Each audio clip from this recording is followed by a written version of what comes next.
ரசூலுல்லாஹி ஸல்லல்லாஹு அலைஹி வஸல்லம் அவர்கள் சொல்கிறார்கள் பாருங்கள், சூரத்து தௌபா 9வது அத்தியாயத்தின் 35வது வசனம். இந்த வசனம் மறுமையில் மனிதன் அப்படியே எழுந்து நிற்கும் பொழுது ஒரு செல்வந்தனை குறித்து சொல்லப்படுகிற வசனம்.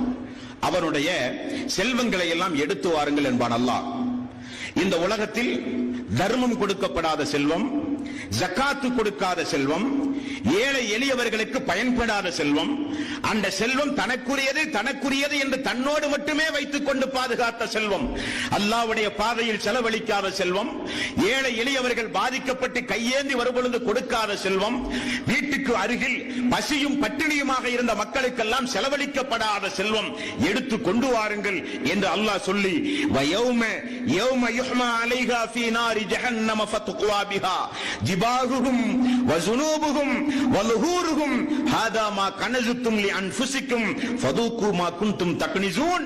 அந்த செல்வங்கள் எடுத்து வரப்பட்டு நரகத்திலே போட்டு காய்ச்சி, அந்த காய்ச்சி கொண்டு வரப்பட்ட அந்த செல்வத்தை அல்லாஹு தஆலா ஜிபாஹுஹும் வஸுனூபுஹும் வலுஹூருஹும் ஹாதா மா கனஸுத்தும் லிஅன்ஃபுசிக்கும் ஃபதூகு மா குன்தும் தக்னிஸூன்.